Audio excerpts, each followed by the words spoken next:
Hello everybody, అందరికీ నమస్కారం. Welcome to deep talks with Deepthi. ఒక డాక్టర్ యూనిఫామ్ ఏంటి అంటే తెల్లకోట అని చెప్పేస్తాం. ఆ తెల్లకోట వేసుకొని ఒక డాక్టర్ నడిచొస్తూ ఉంటే తెలియకుండానే రెండు చేతులు ఆయనకి దండం పెట్టాలనిపిస్తుంది. ఒక పోలీసోడి యూనిఫామ్ అంటే కాకి చొక్క వెనకాల బోలెడంతా స్వెట్ ఉంటుంది, బోలెడంతా స్ట్రెస్ ఉంటుంది, బోలెడంతా సమాజ హితం ఉంటుంది. అలాగే ఒక మెరైన్ ఇంజనీర్ కాస్ట్యూమ్ వెనకాల ఒక డిసిప్లిన్ ఉంటుంది, ఒక ప్రొఫెషనలిజం ఉంటుంది, అన్నిటికంటే ఎక్కువ ఒక రెస్పాన్సిబిలిటీ ఉంటుంది. కానీ ఇది కేవలం ఒక కాస్ట్యూమ్ మాత్రమే కాదు.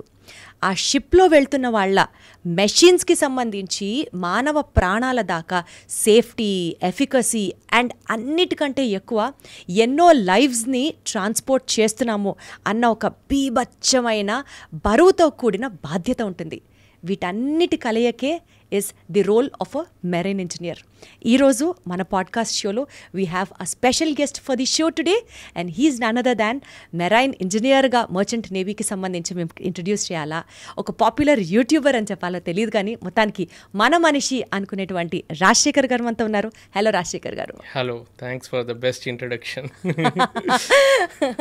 You liked it? yes. Thank you so much. ఎలా ఉన్నారు? సూపర్. Wonderful wonderful. మీ ఇంటర్వ్యూస్ నేను గతంలో చూసినప్పుడు అసలు ఈయన భలే ఉన్నారే, యూట్యూబ్ మేనేజ్ చేస్తారు, మెరైన్ ఇంజనీర్గా మీ రెస్పాన్సిబిలిటీ హ్యాండిల్ చేస్తారు అని చాలా గొప్పగా అనుకునేదాన్ని. ఈరోజు మిమ్మల్నే నేను ఇంటర్వ్యూ చేయడం, ఇట్ ఈస్ లైక్ రియల్లీ నాకు చాలా మంచిగా అనిపిస్తోంది. సో నాకు కూడా సేమ్ ఫీలింగ్. నేను అప్పుడు బిగ్ బాస్ నుంచి TV9 నుంచి వెళ్ళి ఫాలో అవుతున్నాను. సో మీరు నన్ను ఇంటర్వ్యూ చేయడం కూడా చాలా హ్యాపీ మూమెంట్ నాకు. Thank you so much. To start with అండి, మెరైన్ ఇంజనీర్గా అసలు మీ కెరియర్ని మీరు ఎలా చూస్ చేసుకున్నారు? How did it all start with? Maybe destiny. ఎందుకంటే నేను ఇదే చిన్నప్పటి నుంచి ఒక మెరైన్ ఇంజనీర్ అవుదామని కల పెట్టుకొని వచ్చిన ప్రొఫెషన్ కాదు. నేను యాక్చువల్గా అందరిలాగే మన ఇండియన్ ఫ్యామిలీస్, తెలుగు వాళ్ళు మెయిన్గా అమెరికాకి వెళ్ళి అక్కడ ఎక్కువ డబ్బు సంపాదించాలి ఆ మెంటాలిటీతోటే ఫస్ట్ నా ఇంటర్మీడియట్ అవ్వగానే కంప్యూటర్ సైన్స్ తీసుకుందామని డిసైడ్ అయ్యాను. కాకపోతే నాకు మంచి ర్యాంక్ వచ్చింది, కానీ మంచి కాలేజ్, టాప్ కాలేజ్లో సీట్ రావాలంటే మెకానికల్ ఇంజనీరింగే సీట్ ఉందన్నమాట. సో కంప్యూటర్ సైన్స్ దొరకలేదు. సో మెకానికల్ ఇంజనీరింగ్ మంచి కాలేజ్ అని చెప్పి శ్రీనిధి కాలేజ్లో జాయిన్ అయ్యాను. ఆ టైంకి జాయిన్ అయిన తర్వాత ఇక నేను చదివిన 4 ఏళ్ళు మెకానికల్కి సంబంధించినదే జాబ్ చేస్తే బాగుంటుంది కదా అని ఒక థాట్ వచ్చింది నాకు. మళ్ళీ కంప్యూటర్కి ఎందుకు షిఫ్ట్ అవ్వాలి?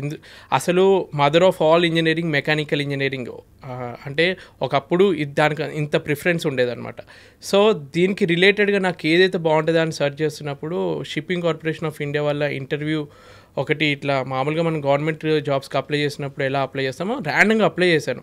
అప్లై చేసి నేను మిస్టేక్ ఏం చేశానంటే మొత్తం ఫామ్ అప్లై చేసి పంపించాను. సడన్గా కాల్ వచ్చింది 1 వీక్ తర్వాత. మా మదర్ ఎత్తారు, హిందీలో మాట్లాడారు అనమాట. మా మదర్కి హిందీ రాదు, కాకపోతే ఏదో ఒకటి మేనేజ్ చేసి కమ్యూనికేషన్ చేసింది. వాళ్ళు ఏం చెప్పారంటే, మీ అబ్బాయి ఏదైతే పంపాడో అప్లికేషన్ ఫామ్ అందులో తన పేరు రాయడం మర్చిపోయాడు, ఆయన పేరు చెప్పండి, అప్పుడు అతనికి మేము హాల్ టికెట్ పంపుతామని అన్నారు. సో అప్పుడు మా అమ్మ హిందీ అర్థం కాకపోయినా ఏదో ఒకటి చెప్పి నా పేరు చెప్పి అక్కడ నేమ్ రాపిచ్చింది అనమాట. రాసిన తర్వాత వాళ్ళు నాకు ఎగ్జామ్కి పిలిచి అప్పుడు ఆల్ ఇండియా 2nd ర్యాంక్ వచ్చిందనమాట నాకు. సో అక్కడ నుంచి వెళ్ళి అక్కడ ఇంటర్వ్యూ అటెండ్ అవుతున్నప్పుడు నాకు తెలిసింది ఇలా షిప్లో 6 నెలలు ఉండాల్సి వస్తుంది అని చెప్పి.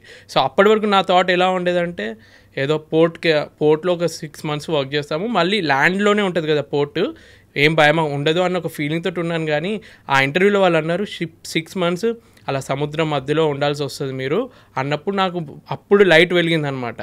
ఓహో, అంటే నేను ల్యాండ్ మీద ఉండను, ఇలా పెద్ద షిప్లలో వెళ్ళి సముద్రంలో సేల్ చేయాలని అప్పుడు నాకు తెలిసింది. ఆయన అక్కడ కొంచెం స్మార్ట్గా యాక్ట్ చేసి నాకు ఆల్రెడీ తెలుసు అన్న అబద్ధం ఆడేసి ఇంటర్వ్యూలో సెలెక్ట్ అయ్యాను. సో అప్పటి నుంచి మొదలైందనమాట నా జర్నీ. అంటే తెలియకుండా ఊబిలో పడ్డారు అన్నట్టే అలా ఒక్కసారి ఆ సముద్రం వాటర్ ఒక్కసారి టేస్ట్ చేస్తే అది వదలదు అంటారు, మా షిప్పింగ్ ఫీల్డ్లో అంటారు అనమాట. ఒక్కసారి నువ్వు షిప్ ఎక్కితే దాన్ని మళ్ళీ నువ్వు ఎంత వదులుకోవాలనుకున్నా వదలవు, అందులోనే ఉండిపోవాల్సి వస్తుంది. సో స్టార్టింగ్ అనుకున్నాను 3 years చేస్తే చాలు అని, ఇప్పుడు ఆల్మోస్ట్ 14 years అయింది జర్నీ. సో ఇప్పటి వరకు మీ జర్నీ ఎలా ఉందండి? అప్స్ ఉన్నాయి, డౌన్స్ ఉన్నాయి, బట్ నేను ఒకటి బాగా నమ్ముతాను, మనిషి 1 గంట హ్యాపీగా ఉండాలి అంటే వాళ్ళకి నచ్చిన వాళ్ళతో టైం స్పెండ్ చేయొచ్చు. ఒక రోజు బాగుండాలంటే పాత ఫ్రెండ్స్ని కలవచ్చు. ఒక వారం మంచిగా ఉండాలంటే ఒక టూర్కి వెళ్ళి హ్యాపీగా స్పెండ్ చేయొచ్చు. నెల బాగుండాలంటే పెళ్లి చేసుకోవచ్చు, ఓన్లీ 1 month వరకు హ్యాపీగా ఉండగలం. కాకపోతే లైఫ్ లాంగ్ మనం హ్యాపీగా ఉండాలి అంటే మనకి నచ్చిన పని, ఒక యూనిక్ పని, అందరూ గుర్తించే పని, మనకి సాటిస్ఫాక్షన్ ఇచ్చే పని చేసే వాళ్ళు ఉంటారు చూడు, వాళ్ళు లైఫ్ లాంగ్ హ్యాపీగా ఉంటారు. సో ఒక విధంగా చెప్పాలంటే అటువంటి ఒక యూనిక్ ప్రొఫెషన్ నాకు దేవుడు కల్పించాడు, ఎవరికి దొరకని ఒక అవకాశం ఇచ్చినందుకు I feel very happy. So and so as Rajasekhar గారు చాలా హ్యాపీగా ఉన్నారు అని అయితే నేను అర్థం చేసుకుంటున్నాను. బికాజ్ మీకు నచ్చిన పని, యునీక్ పని, మీరు చెప్పిన అన్ని క్వాలిఫికేషన్స్తో కూడిన పని మీరు చేస్తున్నారు కాబట్టి. ఎస్, ఓకే, మీరు హ్యాపీగా ఉన్నారు. I can understand that and sense your in your eyes as well. అయితే సముద్రంలో మీ జాబ్, ఓకే, మీరు సముద్రంలో ఉన్నప్పుడు, మీరు మీ జాబ్లో ఉన్నప్పుడు ఏదన్నా ఒక టఫెస్ట్ ఛాలెంజ్ మీరు టేకప్ చేసింది ఏమన్నా ఉందా? మీరు చూసింది అంటే డెఫినెట్లీ 1-2 కాదు, యూ మస్ట్ హ్యావ్ ఈ 14 years జర్నీలో definitely you must have encountered many toughest challenges. నిజంగా ఈ ప్రొఫెషన్ ఇంత టఫ్ ఉంటుందా, ఇంత ఛాలెంజింగ్ ఉంటుందా అని మేము అర్థం చేసుకోవడానికి అడుగుతున్నాం మిమ్మల్ని ప్రశ్న. ఇప్పుడు టఫెస్ట్ ఛాలెంజ్ అంటే 2 విధాలుగా ఆన్సర్ చేయొచ్చు. ఒకటి మొత్తం ప్రొఫెషన్కి రిలేటెడ్, ఇంకొకటి అందులో పనిచేస్తున్న మనుషుల సైకాలజీని బట్టి, అంటే వాళ్ళు పర్సనల్గా ఏదైనా ప్రాబ్లంలో ఉన్నప్పుడు ఆ సొల్యూషన్ ఫైండ్ అవుట్ చేయడం. ఈ 2 విషయాల్లో ఫస్ట్ది ప్రొఫెషనల్గా ఏంటంటే షిప్ ఒక కంజెస్టెడ్ ఇంపార్టెంట్ ప్లేస్లో వెళ్తుంది. షిప్కి ఇంపార్టెంట్ అంటే నియరెస్ట్ పోర్ట్ దగ్గరికి వెళ్ళినప్పుడు కానీ, సూయేజ్ కెనాల్ క్రాస్ చేస్తున్నప్పుడు కానీ చాలా జాగ్రత్తగా ఉండాలి. ఒకవేళ మీకు తెలిసే ఉండొచ్చు, ఒకసారి సూయేజ్ కెనాల్లో ఒక కంటైనర్ షిప్, ఎవర్ గివెన్ అనే షిప్ మధ్యలో ఆగిపోతే ఆల్మోస్ట్ ట్రాఫిక్ జామ్ అయినట్టు ఆగి ప్రపంచంలో ఆల్మోస్ట్ ట్రేడ్ అంతా నిలిచిపోయిందనమాట. సో అటువంటి కొన్ని ఇంపార్టెంట్ పోర్ట్స్లో సడన్గా షిప్లో ఉన్న ఇంజన్కి ఏదైనా ప్రాబ్లం వస్తే అది అప్పటికప్పుడు సాల్వ్ చేయాలి. అలాంటి ఒక సిచ్యువేషన్ ఒక పోర్ట్కి రీచ్ అవుతున్నప్పుడు పక్కన కొన్ని షిప్పులు ఉన్నాయన్నమాట. సో అటువంటి సిచ్యువేషన్లో ఏంటంటే షిప్ ఇంజన్కి ప్రాబ్లం వచ్చిందంటే అది ఆగిపోతుంది షిప్.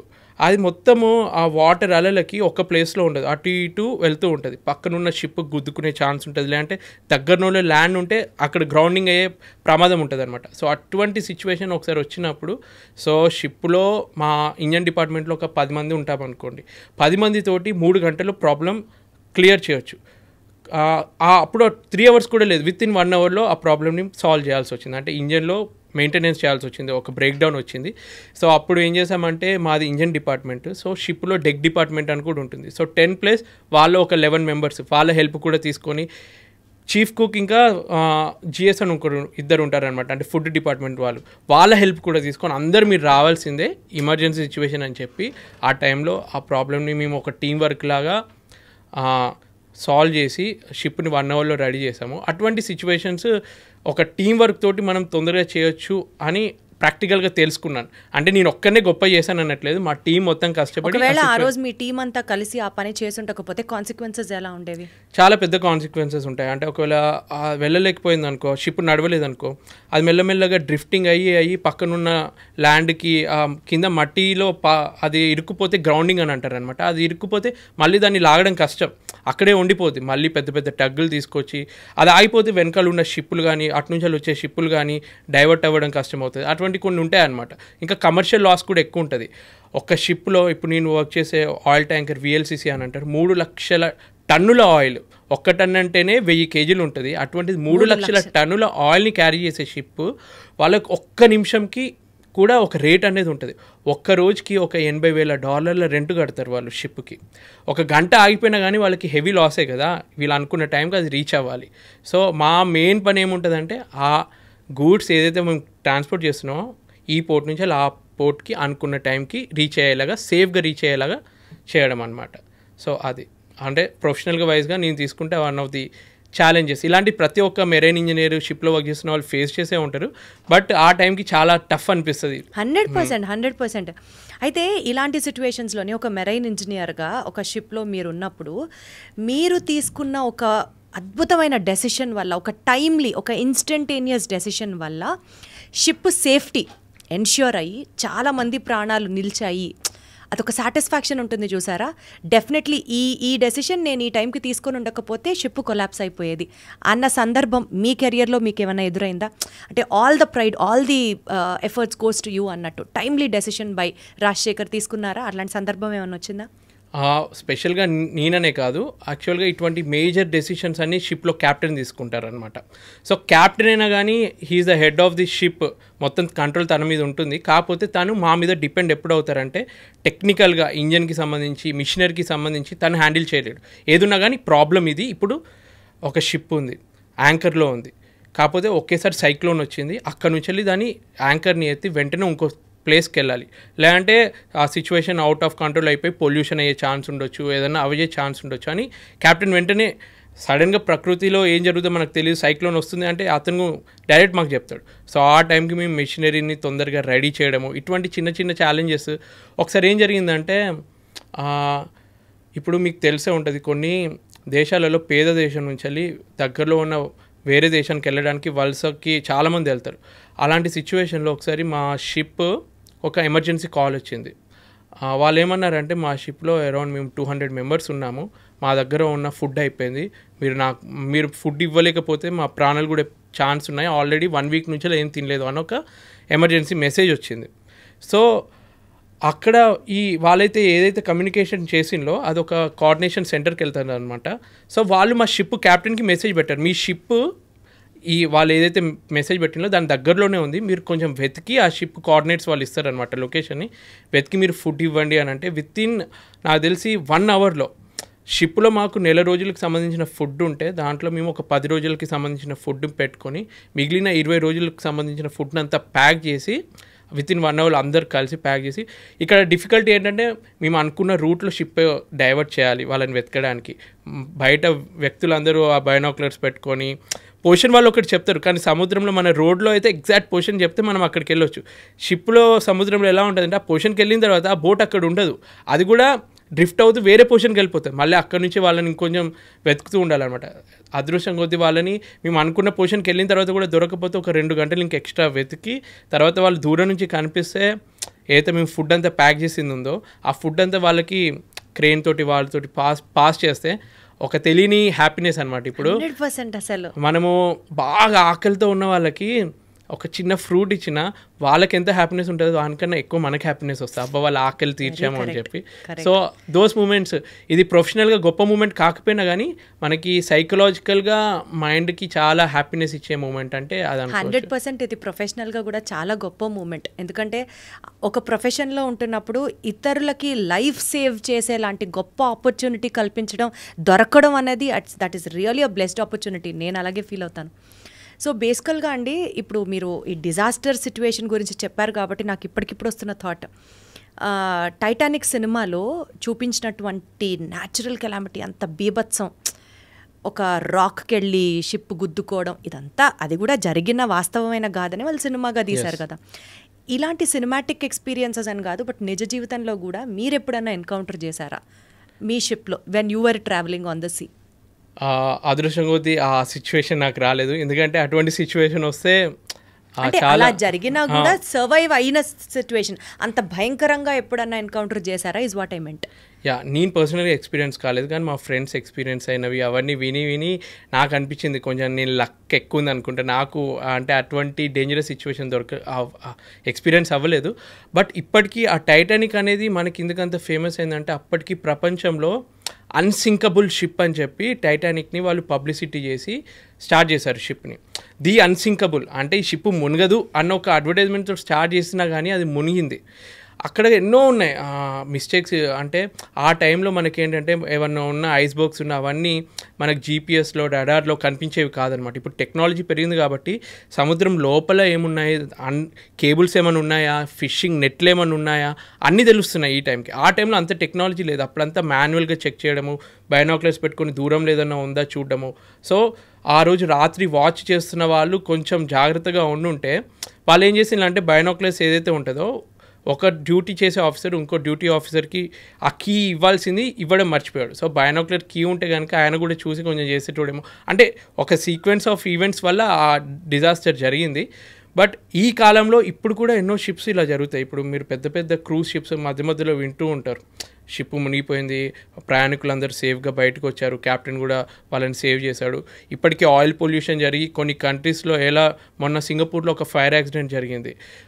ఏంటంటే ఒక షిప్ యాంకర్లో ఉంది, ఇంకో షిప్ వచ్చి దాన్ని గుద్దింది అనమాట. 2 ఆయిల్ ట్యాంకర్లే. ఆయిల్ అంటే ఎంత డేంజరో మీకు తెలుసు. అది మొత్తం కాలిపోయింది అనమాట.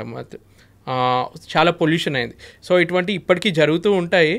సో బట్ ఎంత జరిగినా కానీ జరగాల్సిన ట్రేడ్ జరగాలి కాబట్టి ఇప్పుడు మన రోడ్ మీద జరిగే యాక్సిడెంట్లు ఎట్లా జరిగినా కానీ మనం ప్రయాణం చేస్తున్నాం కదా, అలానే షిప్పింగ్లో కూడా కంటిన్యూ అవుతూ ఉంటుంది. నా వరకు అయితే నేను పర్సనల్గా ఫేస్ అవ్వలేదు, కానీ ఇవన్నీ విన్నప్పుడు ఇంకా ఎక్స్ట్రా సేఫ్టీ ఎలా తీసుకోవాలి అని మాత్రం జాగ్రత్తగా పెట్టుకొని వర్క్ చేస్తాం. ఎస్ అయితేనండి, యూజువల్గా సీ సిక్నెస్ అని మనం వింటుంటాం కాబట్టి మెరైన్ ఇంజనీర్గా సముద్రంలో ఉండాల్సిన వ్యక్తిగా మీ మెంటల్ అండ్ ఎమోషనల్ స్ట్రెంగ్స్ గురించి కొంతసేపు మాట్లాడుకుందాము. కొంతమందికి ల్యాండ్ మీద ఉండి జస్ట్ క్రూజ్లో ఒక చిన్న హాలిడేకి వెళ్ళినా సరే కొన్ని గంటలు సముద్రంలో ఉండేసరికి ఏంటో లోన్లీగా ఉన్నాం, జనాల నుంచి దూరంగా ఉన్నాం, ఆ సీ సిక్నెస్ తీసుకోలేరు వాళ్ళు. వామిటింగ్స్ అవ్వడం కానీ, ఏదో ఒక రకమైన డిప్రెషన్లోకి ఉండడం కానీ, ఇలాంటి లక్షణాలు కొంతమందిలో ఉంటాయి.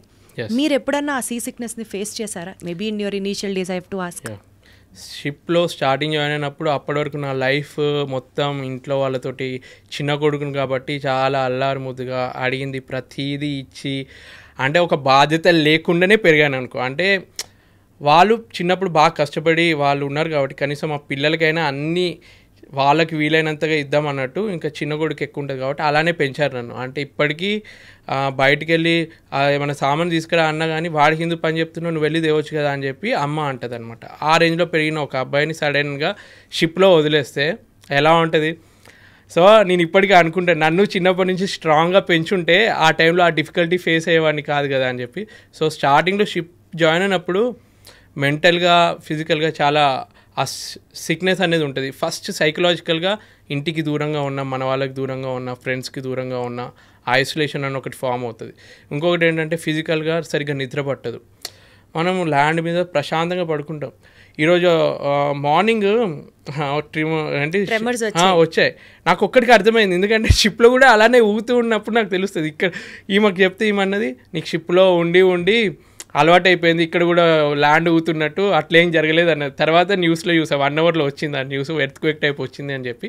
సో అంటే నాకు అన్నీ తెలుస్తాయని ఒక ఫీలింగ్ వచ్చింది. సో షిప్లో అలాంటిది ఎప్పుడు జరుగుతూనే ఉంటుంది. ఒకవేళ ఏమి జరగకుండా ఉందంటే ఇంకా నేను నిద్రలేస్తా. అలా ఊగుతూ ఉన్నప్పుడే నిద్ర సరిగ్గా పట్టుద్ది మాకు, ఎందుకంటే ఆ ఫ్లో అలా ఉంటుంది. సో స్టార్టింగ్లో ఎలా ఉంటుంది అంటే ఒకేసారి ఆ డిస్టర్బెన్స్, ఇంజిన్ సౌండ్ కొంచెం వినిపిస్తుంది, అలల సౌండ్, గాలి సౌండ్. మీరు సినిమాలలో చూస్తే దయాల సినిమాలు చూస్తే ఒక సౌండ్ వస్తుంది చూడు, అలానే స్టార్టింగ్లో షిప్ ఎక్కినప్పుడు ఏదో సౌండ్స్ వస్తాయి. పక్కనంతా సముద్రం, గాలి సౌండ్కి చెప్పలేని భయంకరమైన సౌండ్స్ వింటాము. సో అవన్నిటికీ 1 మంత్ పట్టింది. ప్రతి ఒక్కరికి కొంచెం స్టార్టింగ్లో అది ఉంటుంది అనమాట. తర్వాత ఇప్పుడు ఎలా అయిందంటే కొత్తగా వచ్చిన వాళ్ళకి ధైర్యం చెప్తాం అన్నమాట. ఇవన్నీ కామనే, మీకు అలవాటు అయిపోతుంది. ఒక్కసారి మీరు 1 మంత్ అలవాటు చేసుకోండి, అంత నార్మల్ అయిపోతుందని ధైర్యం ఇవ్వగలను. 24 అవర్స్లో షిప్లో మీరు అసలు ఏం చేస్తారు చెప్పండి? House your day on the ship? So morning నేను ఒక 6:30కి లేస్తాను.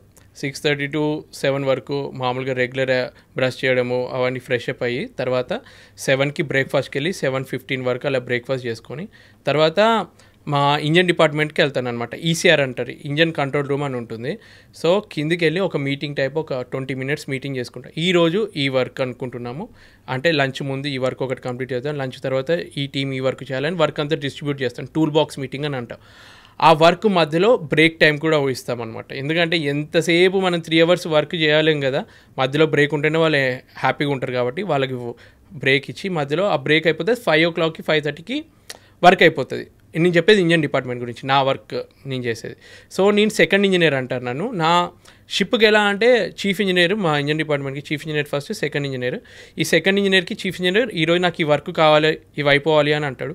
సో నేను ఆ వర్క్ ఆయన చెప్పిన దాన్ని బట్టి ఇంకా నాకు తెలిసిన వర్క్ ఏదైనా ఇంపార్టెంట్ ఉంటే అవన్నీ నేను కింద వాళ్ళకి డిస్ట్రిబ్యూట్ చేసి వాళ్ళకి హెల్ప్ కావాలన్నప్పుడు సూపర్వైజ్ చేయడం నా వర్క్ అనమాట.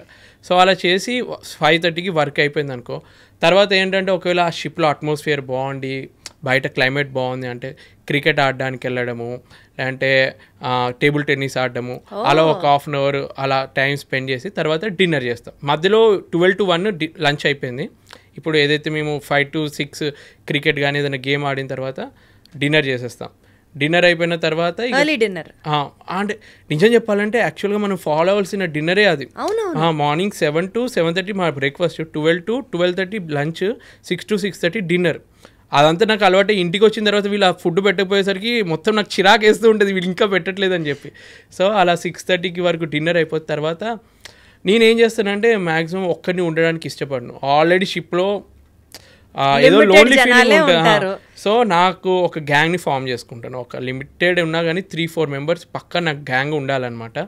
నా జూనియర్స్ని నా ఫ్రెండ్ అయిపోతాడు. అండ్ అంతసేపు కొంచెం ఓవర్ యాక్షన్ చేసి నేను వర్క్ ఇది ఇచ్చినా కానీ 6:30 తర్వాత ఫ్రెండ్స్ లాగా మేము కలిసి మూవీ చూడడము, లేదంటే సిరీస్ చూడడము, లేదంటే వీడియో గేమ్ ఆడడము, టేబుల్ టెన్నిస్, ఇంకా అలాంటిది ఏదో ఒకటి యాక్టివిటీ చేస్తాము.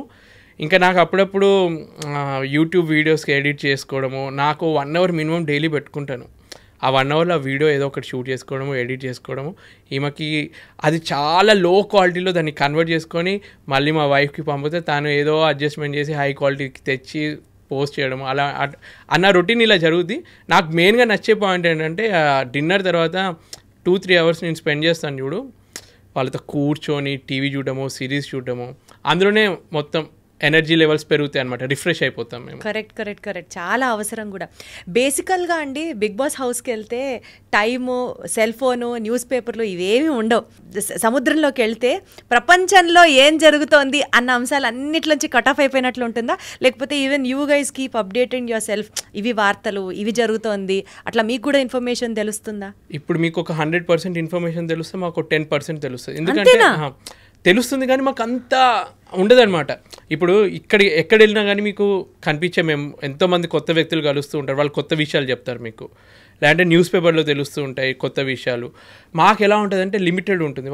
ఏదో 1 MBలో న్యూస్ అంతా కవర్ చేస్తే ఒకటి ఇస్తారు, అది చదవడానికి కూడా అప్పుడప్పుడు మాకు టైం దొరకదు వర్క్ షెడ్యూల్ వల్ల. మాట్లాడే కొంచెం టైం ఉంటే ఇంట్లో వాళ్ళతోటే మాట్లాడతాం. ఇంట్లో వాళ్ళు అరే ఇక్కడ ఇది జరిగిందంటే అని వరల్డ్లో జరిగే విషయాలు ఏం చెప్పరు. ఇంట్లో జరిగే అత్తగూడల విషయాలు, లేదంటే వాళ్ళతో పాప చేసే అల్లరి విషయాలు అవి వాటితోటి టైం అయిపోతుంది. సో ప్రపంచం గురించి మాకంత పట్టింపు అప్డేట్ అవ్వలేరు. అయితే మ్యాక్సిమం అవ్వను, జస్ట్ ఈ సోషల్ మీడియాలో ఉన్నాను, ట్రెండింగ్ టాపిక్స్ ఏంటో తెలుసుకుందాం అని చెప్పి అప్పుడు వైఫ్ని అడిగి కొంచెం చెప్పమ్మా ఏం నడుతుంది ఇది అంటే, ఆమె కూడా చిరాగ్గా నాతో మాట్లాడవు కానీ నీకు ఎంతసేపు యూట్యూబ్ దాని గురించే ఇన్ఫర్మేషన్ కావాలంటావు అని చెప్పి ఏదో కొంచెం ఇన్ఫర్మేషన్ ఇస్తుంది. అసలు ఎట్లా రాజశేఖర్ గారు ఈ ప్రొఫెషన్లో ఉంటూ యూట్యూబ్ని కూడా బ్యాలెన్స్ చేయాలని మీకు ఎట్లా వచ్చింది థాట్? అసలు అంటే నాకు చిన్నప్పటి నుంచి వెళ్ళి అదొక తెలియని ఎగ్జైట్మెంట్ అనమాట. అంటే స్కూల్లో ఉన్నప్పుడే ఫస్ట్ షో సినిమాలకు వెళ్ళి మా స్కూల్ ఫ్రెండ్స్ అందరికీ రివ్యూలు చెప్పడము. మా అన్నయ్యకి ఏంటంటే డ్యాన్స్ బాగొచ్చు అని తను ఎప్పుడూ ముందే ఉండి అన్ని స్టేజ్లో పర్ఫార్మెన్స్కి తను తీసుకెళ్ళేది. నాకు అంత ప్రిఫరెన్స్ ఇచ్చేటోళ్ళు కాదు. సో అప్పటి నుంచి అది ఏదో ఇన్ఫీరియారిటీ కాంప్లెక్స్ అంటారు కదా, నాకు టాలెంట్ లేదనుకుంటున్నారా మీరు, నన్ను ఎందుకు ఇంపార్టెన్స్ ఇవ్వట్లేదు, నేను రుజువు చేయాలి అని చెప్పి వచ్చిన థాట్. అదృష్టం కొద్దీ ప్రతి ఒక్కరికి ఒక్కరే నాకు ఇంట్రెస్ట్ ఉంటే నేను ఒక్కనే చేయాల్సి వస్తుంది కదా. నాకేంటంటే నా ఇంట్రెస్ట్ తోటి నా వైఫ్ని, మా మదర్ని, ఇప్పుడు మా అత్తయ్య మామయ్యల్ని, అదితి వాళ్ళ చెల్లెన్ని, వాళ్ళ హస్బెండ్ని, ప్రతి ఒక్కరిని ఇన్వాల్వ్ చేసి వాళ్ళ ఇంట్లో ఇట్లా పక్కన ఉంటే ఏదైనా ఐడియా వస్తే వాళ్ళతో కూడా వీడియో చేసి పెడతాను అనమాట. సో ఫ్యామిలీ యూట్యూబ్ చేసేస్తున్నారు అయితే. అసలు good, very happy for you. యాక్చువల్గా ఈ పాయింట్ అంటే మీ ప్రొఫెషన్ అనే కాదు, ఎవరినైనా సరే అడగచ్చు. బట్ ఎస్పెషలీ మిమ్మల్ని ఎందుకు అడుగుతున్నానంటే అసలుకే ఒంటరిగా ఉంటారు, అసలుకే హ్యూమన్ రిసోర్సెస్ మీకు చాలా లిమిటెడ్గా ఉంటాయి. ఇలాంటి సిచ్యువేషన్లో ఈ కెరియర్ని మీరు ఎంచుకున్నప్పుడు ఎప్పుడైనా సరే were there any point of doubt, ఇది నాకు కరెక్టా, ఈ ప్రొఫెషన్లో నేను కంటిన్యూ అవ్వగలనా, ఈ ప్రొఫెషన్లో ఉంటే నేను ఇంకెంతకాలం ఫ్యామిలీకి దూరం అవ్వాలి, లేదా అనవసరంగా ఒక రెగ్రెట్ అనమాట, నేను ఈ ప్రొఫెషన్ చూస్ చేసుకోకుండా ఉండాల్సిందే, అలాంటి డౌట్ కానీ, లేకపోతే ఇన్సెక్యూరిటీ కానీ, లేకపోతే రెగ్రెట్ కానీ ఎప్పుడన్నా మీరు ఫీల్ అయ్యారా? నిజం చెప్పాలంటే ప్రతి ఒక్క హ్యూమన్కి ఏ జాబ్ చేస్తున్నా కానీ ఏదో ఒక పాయింట్ ఆఫ్ మూమెంట్లో టెంపరీగా అనిపిస్తుంది, అరే ఎందుకున్నానరా బాబు, అంటే ఇది కాకుండా ఇంకా వేరే సిచ్యువేషన్లో ఉంటే బాగుండన్న థాట్ వచ్చినట్టే ఫ్రాంక్గా చెప్పాలంటే నాకు వచ్చింది. అలాంటి కొన్ని మూమెంట్స్ ఏంటంటే డాడీకి నాన్నకి హార్ట్ స్ట్రోక్ వచ్చినప్పుడు ఆ టైంలో నేను షిప్ దిగి డాడీ దగ్గరికి వెళ్ళలేను. అదృష్టం కొద్దీ మా బాబాయి వాళ్ళందరూ కేర్ తీసుకొని ఇప్పుడు అంతా ఓకే అయిపోయింది. కానీ అటువంటి మూమెంట్లో మా వైఫ్కి కార్ యాక్సిడెంట్ అయ్యి ఇక్కడ నోస్ ఇక్కడ కట్ అయ్యి కుట్లు పడ్డప్పుడు, అంటే అవన్నీ సడన్గా తెలిసిన మూమెంట్లో నేను షాక్లో ఉండిపోతాను. ఫస్ట్ ఆఫ్ ఆల్ ఏంటంటే మా ఇంట్లో వాళ్ళు చెప్పారు తొందరగా. మా డాడీకి హార్ట్ స్ట్రోక్ వచ్చిన విషయం మా మమ్మీ నాకు చెప్పలేదు. 1 డే తర్వాత మా బాబాయ్ నాకు చెప్పారనమాట. ఇలా హార్ట్ స్ట్రోక్ వచ్చింది, నీకు వీలైతే తొందర రా అని చెప్తేనే కదా నేను ఏమైనా అరేంజ్మెంట్స్ చేసుకోగలను. కానీ షిప్ మధ్యలో ఉన్నప్పుడు పర్మిషన్ దొరకలేదు. సేమ్ అద్వితి కార్ యాక్సిడెంట్ అయినప్పుడు కూడా అదే సిచ్యువేషన్. ఫోన్ చేసి ఆ రోజు నేను రెగ్యులర్గా ఒక టైంకి మాట్లాడతాను అనమాట. నా టైమింగ్స్ చేంజ్ అవుతూనే ఉంటాయి. ఇప్పుడు ప్రపంచం మొత్తం తిరుగుతూ ఉంటాయి కాబట్టి ఒక్కొక్క రోజుకి నాకు ఒక టైం ఉంటుంది, ఈమెకు ఒక టైం జోన్ ఉంటుంది. నేను కాకపోతే తనకు తెలుస్తుంది ఇప్పుడు ఈ టైం జోన్లో ఉన్న నాకు మెసేజ్ చేస్తాడు అని చెప్పి. అలా మెసేజ్ చేస్తూ ఒకరోజు రిప్లై ఇవ్వలేదు. 2 గంటల తర్వాత రిప్లై ఇచ్చింది. అప్పటికి కార్ యాక్సిడెంట్ అయిపోయి ఆమె హాస్పిటల్లో ఉండి ఆ సర్జరీకి ప్లాన్ చేస్తున్నప్పుడు వరకు కూడా ఆమె చెప్పలేదు ఇట్లా యాక్సిడెంట్ అయ్యి నేను హాస్పిటల్లో ఉన్నా అని చెప్పి.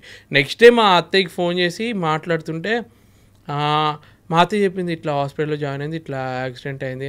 మా డాడీకి ఫోన్ చేసి మాట్లాడుతుంటే మా డాడీ ఏడుస్తూ ఇట్లా యాక్సిడెంట్ అయింది అని చెప్తే ఎవరైనా ఏడుస్తే ఇంకా టెన్షన్ వస్తుంది, ఇంకేదన్నా జరిగిపోయిందా అని అది ఉంటుంది చూడు. తర్వాత నువ్వు ఫోన్ పెట్టి అని చెప్పి మా అత్తయ్య ఫోన్ చేసిన. అత్తయ్య అయితే కొంచెం ఏడవకుండా కొంచెం చెప్తుందని చెప్పి ఫోన్ చేసి మాట్లాడితే ఏం కాలేదు, సర్జరీ చేస్తారు, 3-4 కుట్లు వేస్తారంట, నయమైపోతుంది అని అన్నారు. కాకపోతే ఆ టైంలో వాళ్ళకి కావాల్సింది ఏంటి, నేను పక్కనుంటే బాగుండు అని అది ఉంటుంది చూడు, అది లేదు. తనకు కావాల్సిన టైంలో నేను ఉండట్లేదు. అంటే నాకు కావాల్సిన ప్రతి టైంలో నాకు చిన్న జ్వరం వచ్చినా కానీ నేను మరీ ఓవర్ చేస్తాను. చిన్న జ్వరం వచ్చినా కానీ ఏదో జరిగినట్టు మొత్తం ఇట్లా చిన్న పిల్లలాగా అయిపోతాను. వాళ్ళు వచ్చి అన్ని సేవలు చేయాలన్నమాట.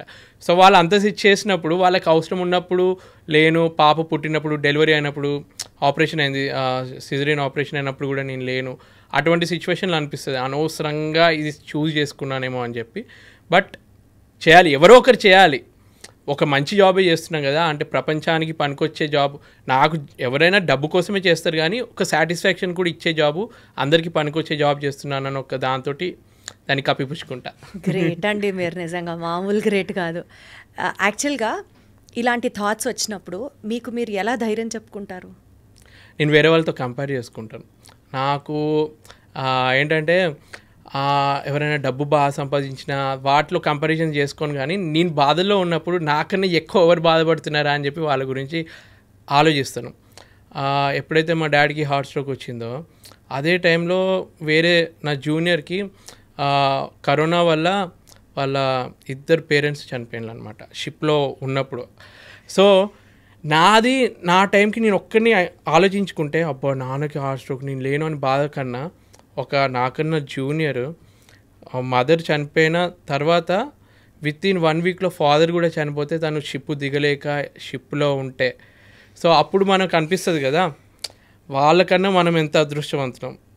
ఆ థాట్ తోటి ప్రపంచంలో ఏ బాధ ఉన్నా కానీ వేరే వాళ్ళతో కంపేర్ చేసుకుంటే మన బాధ కొంచెం తక్కువనే అనిపిస్తుంది. సో అట్లా కొంచెం కంపేర్ చేసుకుంటే. రాజశేఖర్ గారు అంటే పాజిటివ్గా ఆలోచించాలి అని మనం అనుకుంటూ ఉంటాం, కానీ పాజిటివ్గా ఆలోచించడానికే ఇది ఒక పాజిటివ్ యాంగిల్. ఇంకొకళ్ళతో కంపేర్ చేసుకొని వాళ్ళకంటే మనం బాగున్నాం కదా అనుకుంటే నిజంగా మన కష్టం చిన్నదైపోతుంది. ఇది నేను విన్నాను, కానీ ఇప్పుడు మీరు ప్రాక్టికల్గా చెప్తుంటే నేను ఎక్కువ కనెక్ట్ అవుతున్నాను ఈ మాటతో. ఇలా నిజంగా ఏదైనా మెడికల్ ఎమర్జెన్సీ మన ఫ్యామిలీకి వచ్చింది అనుకోండి, అప్పుడు అడిగితే పంపిస్తారా షిప్ నుంచి? ఎన్నో పాయింట్స్ కవర్ అవుతాయి దీంట్లో. ఇప్పుడు ఏంటంటే ఒకవేళ షిప్ పాకిస్తాన్లో ఉంది, ఇండియన్స్కి ఎలవ్ లేదు దింపడానికి, కొన్ని కంట్రీస్లో వార్ జరుగుతుంది, లేదంటే కరోనా వల్ల అన్ని రిస్ట్రిక్షన్స్ ఉన్నాయి. కొన్ని సిచ్యువేషన్స్లో ఎంత ప్రయత్నించాను కానీ దింపలేరు. కొన్ని మంచి పోర్ట్స్లో ఉంది, షిప్ మధ్యలో ఉన్నా కానీ షిప్ని దగ్గర ఉన్న పోర్ట్కి డైవర్ట్ చేసి వితిన్ 2 డేస్లో ఆ పోర్ట్కి వెళ్ళిన తర్వాత అక్కడ నుంచి దింపే ప్రయత్నం చేయొచ్చు. ఇప్పుడు ఏంటంటే ఇన్సూరెన్స్ కవర్ అవుతుంది అనమాట. సో ఆ ఇన్సూరెన్స్లో వాళ్ళంతా క్లెయిమ్ చేసుకోవచ్చు. సో ఇటువంటి ఎమర్జెన్సీస్లో వాళ్ళు పంపే ఛాన్స్ ఉంటుంది. కొన్ని మంచి కంపెనీస్ వాళ్ళ క్రూ గురించి మంచిగా ఆలోచించే కంపెనీలు ఎవరైనా ఉంటే వాళ్ళు చేస్తారు. కానీ ఈ మధ్య ఏ కంపెనీ అయినా ఎక్కడ చూసుకున్నా ఫస్ట్ వాళ్ళకి కావాల్సింది మనీ. ఒకవేళ బాగా ఖర్చు అవుతుంది అనుకుంటే అవాయిడ్ చేయడానికి మ్యాక్సిమం ట్రై చేస్తారు. మ్యాక్సిమం షిప్పింగ్ కంపెనీస్ కూడా అంతే, మ్యాక్సిమం అవాయిడ్ చేస్తారు. వాళ్ళు నువ్వు 4 months కాంట్రాక్ట్, 6 months కాంట్రాక్ట్ నువ్వు సైన్ చేసావు, అన్ని రోజులు నువ్వు ఉండాల్సిందే అన్న పాయింట్ తోటి ఉంటుంది. జరిగినా సరే యూజువల్గా రావడానికి సిచ్యువేషన్స్ కండిషన్స్ అప్లై. ఏమన్నా మరీ ఎమర్జెన్సీ అంటే ఇక దగ్గర రిలేటివ్ అయింది అంటే అప్పుడు బాగా ఆలోచించి డైవర్ట్ చేసి పంపడం అట్లా చేసే కంపెనీస్ ఉన్నాయి. బట్ మ్యాక్సిమం చాలా మటుకు చేయరు. అసలు యూజువల్గా షిప్లో వర్క్ చేయడం అంటేనే ఒక హై స్ట్రెస్ అట్మాస్ఫియర్లో వర్క్ చేయడం అన్నట్టు లెక్క. ఇప్పుడు మీరు చెప్తున్న సిచ్యువేషన్స్ చూస్తున్నా సరే, ఇలాంటి సిచ్యువేషన్స్లో ఉన్నప్పుడు అంటే ఫస్ట్ ఆఫ్ ఆల్ ఫ్యామిలీకి దూరంగా ఉంటాం, సెకండ్ ఆఫ్ ఆల్ ఒక 20-25 మంది క్రూ ఉంటారు. అందులో బాగా మనకు తెలిసిన వాళ్ళు ఒక 3-4 మీరు చెప్పినట్లుగా ఒక బ్యాచ్ ఉంటుంది. ఇంత లిమిటెడ్ రిసోర్సెస్లో ఉన్నప్పుడు, ఒక హై స్ట్రెస్ ఎన్విరాన్మెంట్లో పనిచేస్తున్నప్పుడు మెంటల్ హెల్త్ డిస్టర్బ్ అవ్వదా అండి? అందుకే నేను నాకు రిఫ్రెష్ అవ్వడానికి అందరూ అంటారు మనిషి మంచి బుక్కులు చదవాలి, లేదంటే మెడిటేషన్ చేయాలి, యోగా చేయాలి, పెద్ద పెద్ద మాటలు చెప్తారు. నాకు తెలిసి నా వరకు ఏంటంటే నీకు నచ్చిన 2-3తోటి 2 గంటలు అంత సొల్లు మాట్లాడినా కానీ మైండ్లో ఉన్న బాధని షేర్ చేసుకోవడానికి ఎవరైనా ఒకరుండి, లేదంటే నవ్వుకుంటూ ఏదో ఒకటి మాట్లాడితే మైండ్ రిఫ్రెష్ అయిపోతుంది. ఇక్కడ మనకి ఎంటర్టైన్మెంట్ కోసం ఎన్నో ఆప్షన్స్ ఉన్నాయి. కావాలంటే సినిమాకి వెళ్ళొచ్చు, ఏదన్నా చేయొచ్చు. మనం ఇక్కడ డబ్బులు పెడితే ఏ ఎంటర్టైన్మెంట్ అయినా దొరుకుతుంది. షిప్లో అలా ఉండదు. ఎంత డబ్బున్నా కానీ లిమిటెడ్లో మనం వెతుక్కోవాలి. సో అలా కొంచెం వాళ్ళతో మాట్లాడటము. మెయిన్గా నేను ఏం చేస్తానంటే, ఇప్పుడు చాలామంది వర్క్లో బిజీగా ఉండి మొత్తం అప్పుడప్పుడు కోపంతో తిడుతూ ఉంటాం.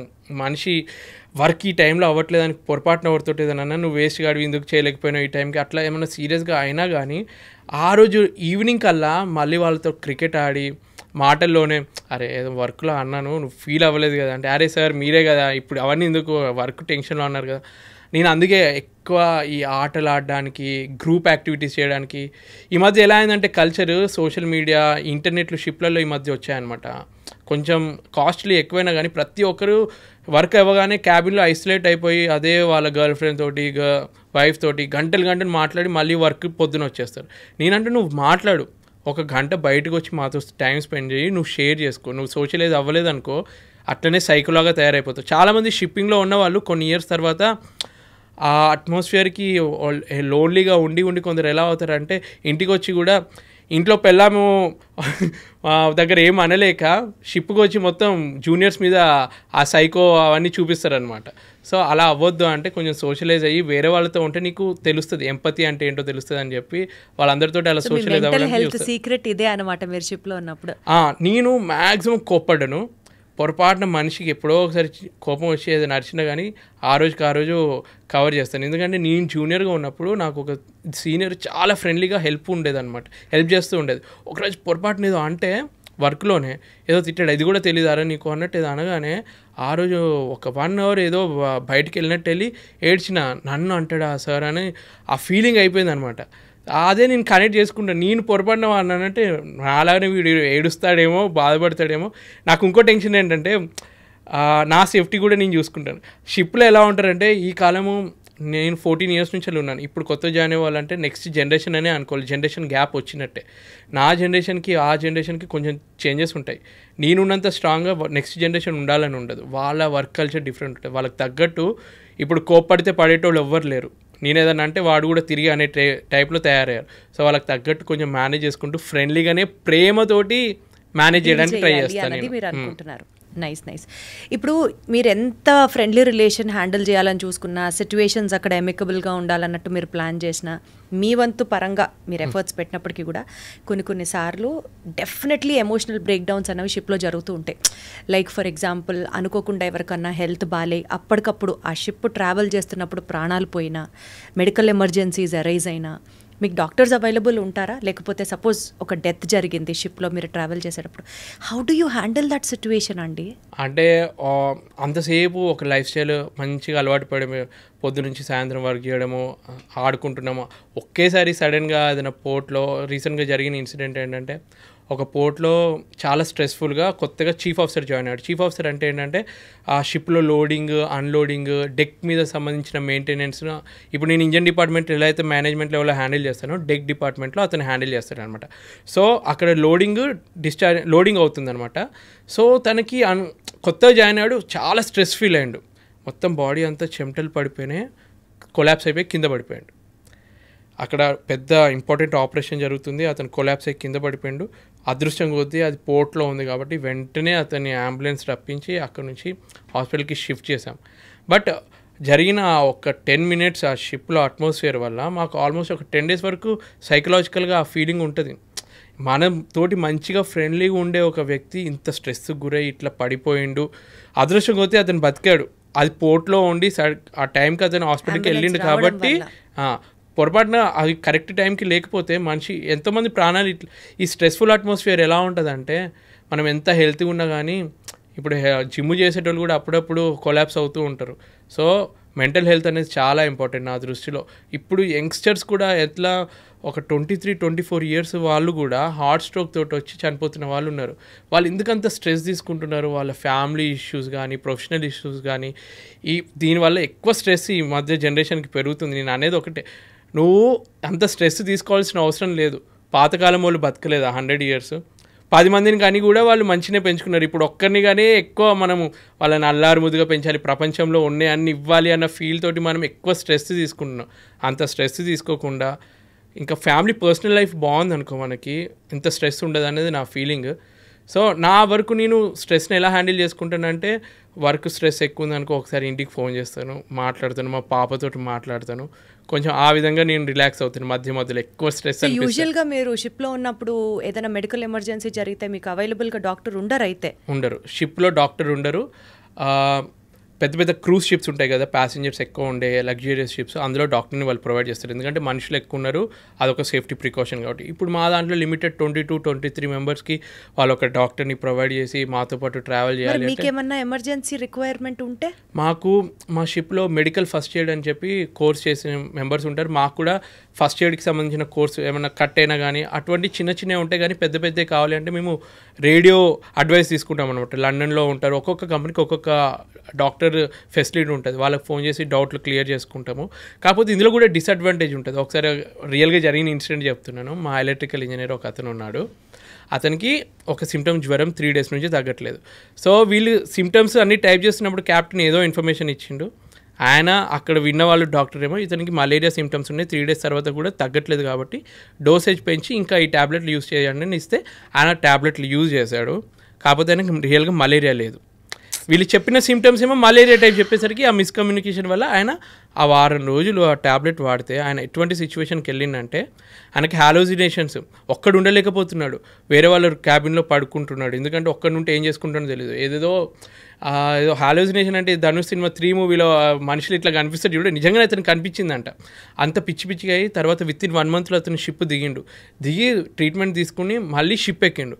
మొన్న నాతో పాటు వర్క్ చేసిండు అనమాట. ఇప్పటికి కూడా తనకి ఏంటంటే బ్రెయిన్లో అంట కొన్ని సెల్స్ కంటిన్యూగా తిరుగుతూ ఉన్నాయి అనమాట. ఆయనకు అప్పుడప్పుడు ఏదో పురుగు తిరిగినట్టు, నీకేమైనా పురుగు తిరుగుతుందా అంటాం కదా మనము, నిజంగానే అట్లాంటి ఫీలింగ్లో ఉన్నాడంట. సో అప్పుడప్పుడు ఇటువంటివి కూడా జరుగుతూ ఉంటాయి. సో ప్రాపర్గా మనం కమ్యూనికేట్ చేస్తే వాళ్ళు ప్రాపర్గా మెడిసిన్ ఇస్తారు. బట్ ఎంతైనా కొంచెం కష్టమే, అంటే ఇట్లా మెడికల్ వైజ్ కష్టం కాదు, చాలా కష్టం, చాలా సాక్రిఫైస్ చేస్తున్నారు. ఒక మెరీన్ ఇంజనీర్గా అంటే ఒక షిప్ క్రూ మెంబర్గా మీరు ఒక షిప్ ఎక్కారు అని అంటే it's not an easy task, it's not a cake walk. And at the rate of many sacrifices ఎంతో కష్టాన్ని కూర్చి మీరు ఆ ప్రొఫెషన్లో ఉన్నారు. అంతే, హ్యాట్స్ ఆఫ్ అండి మీకు, నిజంగా హ్యాట్స్ ఆఫ్. అసలు ఈ షిప్ ఇండస్ట్రీయే కనుక లేకపోతే, అంటే నాకు తెలిసి, correct me if I'm wrong, 90% of the transportation across the globe happens only with the shipping part. ఇవాళ ఆయిల్ ట్యాంకర్స్ అక్కడ ఒక ప్లేస్ నుంచి ఒక ప్లేస్కి వెళ్తున్నాయనే కానివ్వచ్చు, మర్కండైజ్ ఆ విషయానికి మాట్లాడితే ప్రతి చిన్నది, ఉప్పు, పప్పు, everything, all the merchandise is getting transported in the world అంటే it is only because of the shipping.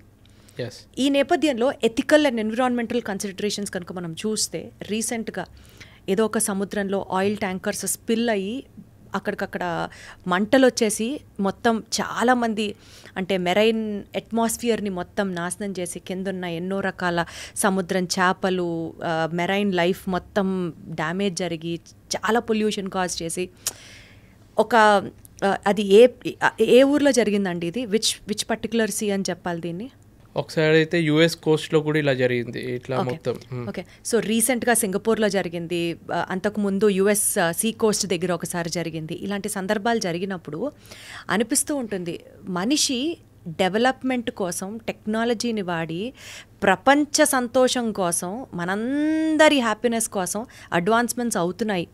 Shipping ప్రాపర్గా వర్క్ అయినప్పుడు అందరం సంతోషంగా ఉన్నాం. కానీ ఇలాంటి డిజాస్టర్స్ జరిగినప్పుడు అరే మనిషి తన స్వార్థం కోసం తన చుట్టూ ఉన్న వాతావరణాన్ని నాశనం చేస్తున్నాడు, పొల్యూట్ చేసేస్తున్నాడు అని ఒక గిల్ట్ వస్తుంది చూడండి. ఇట్లాంటివన్నీ చూసినప్పుడు మెరైన్ ఇండస్ట్రీలో పొల్యూషన్ని తగ్గించడానికి ఇలాంటి స్టెప్స్ ఉంటే బాగుంటుంది, ఇలాంటి యాక్టివిటీస్ కదా మనం టేకప్ చేయాలని మీకు ఎప్పుడన్నా అనిపించిందా? యాక్చువల్గా షిప్పింగ్లో ఏంటంటే ఏ యాక్సిడెంట్ జరిగినా కానీ కొత్త లా ఒకటి రెగ్యులేషన్ ఒకటి వస్తుంది. ఇప్పుడు టైటానిక్ ఇన్సిడెంట్ జరిగిన తర్వాత సోలాస్ అని చెప్పి ఒక కొత్త ఇంట్రడ్యూస్ అయిందనమాట మెర్చెంట్ నేవీలో. అంటే అప్పటి వరకు ఆ నావిగేషన్కి సంబంధించిన సేఫ్టీకి అంత ఇంపార్టెన్స్ లేదనమాట. సో దాని తర్వాత ప్రతి ఒక్క కంట్రీకి ఇవన్నీ ఇంప్లిమెంట్ చేయాలి అని చెప్పి కొత్తగా ఒక లాని ఇంట్రడ్యూస్ చేశారు. ఒక ఆయిల్ పొల్యూషన్ ఏంటి ఒక కంట్రీలో ఏదైనా అయిందనుకో షిప్ వల్ల కోస్ట్ మొత్తం ఖరాబ్ అయిన తర్వాత మార్పులు అని చెప్పి ఒక కొత్త దాన్ని ఇంట్రడ్యూస్ చేస్తారు. దీంతో ఏంటంటే ప్రతి ఒక్క షిప్ ఇవన్నీ ఫాలో అవ్వాల్సిందే, ఒక్క చుక్క ఆయిల్ కూడా బయట పడొద్దు అన్న ఒక లా తీసుకొచ్చారు.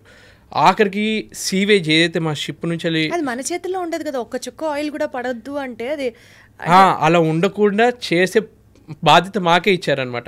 ఏదైతే షిప్లో ఇప్పుడు ఇంత లక్షల ఆయిల్ ఉంది అది వెళ్ళకుండా ఉండాలి అంటే బయట దాన్ని డబుల్ హల్ అని అంటారు అనమాట. ఒకప్పుడు ఒక్క హల్లే ఉండేది, అంటే బయట లేయర్ ఒక్కటే ఉండేది. ఇప్పుడు ఆయిల్ ఏ షిప్ అయినా తీసుకున్న ఈ ఆయిల్ ట్యాంకర్లో డబుల్ హల్ అని ఉంటుంది. అంటే ఒక లేయర్కి హోల్ పడ్డా కానీ డైరెక్ట్ ఆయిల్ బయటకు వెళ్ళకుండా ఇంకో లేయర్ కూడా ఉందన్నమాట బయట. సో అలాంటి కొత్త కొత్త కన్స్ట్రక్షన్ లెవెల్ నుంచి వెళ్ళి మేము వర్క్ చేసే మిషనరీ మీద కూడా ఇటువంటి రూల్స్ పెట్టారు.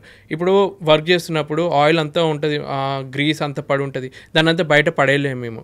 ఏదైతే ఆయిలీ వాటర్ ఉంటుందో దాని అంతా ఫ్రెష్ వాటర్ లాగా ఆల్మోస్ట్ కన్వర్ట్ చేసి మేము బయటకు వదులుతాం అనమాట. ఆ డర్ట్ ఏదైతే ఉందో వేరే పోర్ట్లో మనము గార్బేజ్ లాగా ఇస్తాము. నిజం చెప్పాలంటే మేము అమెరికాకి వెళ్ళినప్పుడు అయితే తలలు పట్టుకుంటాం, ఏంట్రా బాబు ఇన్ని సేఫ్టీ రూల్సా, ఇంత ఒక్క ప్లాస్టిక్ ముక్క కానీ ఆఖరికి కార్టూన్స్ ఉంటాయి కదా ఇప్పుడు మనం ఏదైతే స్టోర్స్ కానీ వుడెన్ బ్లాక్స్ కానీ ఏవి సముద్రంలో మేము వేయొద్దు. పొరపాటున వేసిన శాటిలైట్ తోటి వాళ్ళకి ఇమేజ్ వెళ్తే షిప్ని కూడా సీజ్ చేస్తారు. బట్ ఇంకొకటి ప్రాబ్లం ఏంటంటే మేము ఇంత జాగ్రత్తలు తీసుకొని పొల్యూషన్ అవాయిడ్ చేస్తామా, అదే మేము అమెరికాకు ఏదైనా డెవలప్ కంట్రీకి వెళ్తే ఆ సముద్ర తీరంలో చూస్తే అక్కడనే ప్లాస్టిక్ చెత్త చెదరము. మనం అనుకుంటాం America what a country developed country అనుకుంటాం, కానీ అక్కడ కొన్ని పోర్ట్స్ ఎలా ఉంటాయంటే ఆ ప్లాస్టిక్ బాటిల్తోటి మొత్తం సముద్ర తీరం అంతా నిండి ఉంటుంది అనమాట. ఏదో సినిమాలలో చూపిస్తే మంచి మంచి దగ్గర తీస్తారు కానీ యాక్చువల్ రియాలిటీస్ కొన్ని దారుణంగా ఉంటాయి చూడడానికి అంతే. సో నా డౌట్ ఏంటంటే ల్యాండ్ దగ్గర ఉన్నప్పుడు ఇక్కడ మన ఇల్లు మంచిగా క్లియర్గా ఉండాలి, సాఫ్గా ఉండాలని చెప్పి మనం ఏం చేస్తాం, మన చెత్త ఎదురింట్లో వేసినా మనకేం బాధ ఉండదు, మన ఇల్లు బాగుండాలని చెప్పి ఇంకో వేరే ఇంట్లో వేస్తాం. ఇప్పటికీ తడి చెత్త పొడి చెత్త అంటే అది డివైడ్ చేసి వేసే వాళ్ళు కూడా చాలా తక్కువ మంది ఉన్నారు. వాళ్ళకి డబ్బులు 100 రూపాయలు ఎందుకు ఇవ్వాలరా, మేమే ఏదో ఒక గల్లీ దగ్గరికి వెళ్ళి పడేస్తాం. వాళ్ళకి చెత్త అయినాక నేను 100 రూపాయలు ఇవ్వడానికి కూడా ఆలోచించే కుటుంబాలు ఉన్నాయి. సో ల్యాండ్ దగ్గర ప్రాబ్లం ఉంది, కానీ నిజం చెప్పాలంటే షిప్లో పనిచేస్తున్న వాళ్ళకి ఇంటెన్షనల్గా వాళ్ళు చేసే రైట్ లేదు. ఎందుకంటే ఏదైనా చేస్తే మొత్తం లా ఇన్వాల్వ్ అయి ఉంటుంది, వాళ్ళకి జాబ్ పోయే ఛాన్స్ ఉంటుంది, పెనాల్టీస్ ఉంటాయి. కాకపోతే కొన్ని మనం చేయలేం, మన కంట్రోల్లో లేని కొన్ని ఉంటాయి. న్యాచురల్ కెలామిటీస్ జరిగినప్పుడు వేరే షిప్ ఆగింది, పొరపాటున వేరే షిప్ మిస్టేక్ వాళ్ళు వచ్చి గుద్దితే వాళ్ళు ఏం చేస్తారు. సో కొన్ని మన చేతిలో ఉన్నప్పుడు ఇలాంటివి జరుగుతాయి. మీరు రీసెంట్గా చూసుంటారు 1 year బ్యాక్ బాల్టిమోర్ అని చెప్పి అమెరికాలో ఒక పోర్ట్ బ్రిడ్జ్, ఒక కంటైనర్ షిప్ బ్రిడ్జ్ని కూల్స్తే ఆ బ్రిడ్జ్ మొత్తం కొలాప్స్ అయిపోయింది. అదే 2-3 చనిపోయారు అందులో. ఆ ఇన్సిడెంట్ అయితే ఇప్పటికీ నాకు ఒకవేళ ఆ షిప్లో ఆ టైంకి ఎమర్జెన్సీ వచ్చింది, పవర్ సప్లై మొత్తం ఆగిపోయింది, జనరేటర్ ఏదైతే పవర్ సప్లై ఇస్తుందో బ్లాక్అవుట్ అయిపోయింది అనమాట, అసలు పవరే లేదు. సో స్టీరింగ్ కంట్రోల్ లేదు, ఏ కంట్రోల్ లేదు. సో స్టీరింగ్ కంట్రోల్ లేనప్పుడు ఏమైందంటే ఏదైతే బ్రిడ్జ్ యొక్క బీమ్ ఉంటుందో ఆ బీమ్కి గుద్దుకొని ఆ షిప్ గుద్దుకోగానే అది మొత్తం బీమ్ కూలిపోయి ఆ బాల్టిమోర్ ఆ బ్రిడ్జ్ మొత్తం కూలిపోయింది అనమాట.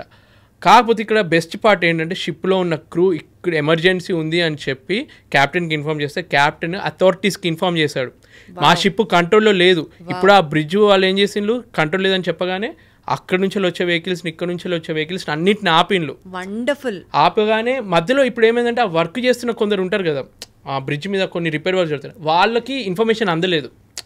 ఆ 2-3 ఎవరైతే ఉన్నారో ఆ కూలగానే వాళ్ళు మునిగి చనిపోయారు. కానీ ఆ ఇన్సిడెంట్ వల్ల ఇక్కడ ఏం జరిగింది, మిస్టేక్ అయితే జరిగింది, కాకపోతే ప్రాపర్ కమ్యూనికేషన్ ఇవ్వడం వల్ల ప్రాణాలైనా కొందరికి కాపాడగలిగారు కదా. సో ప్రాపర్ కమ్యూనికేషన్ మన వల్ల చేయగలిగిన బెస్ట్ అయితే చేస్తే ప్రాబ్లం ఉండదు.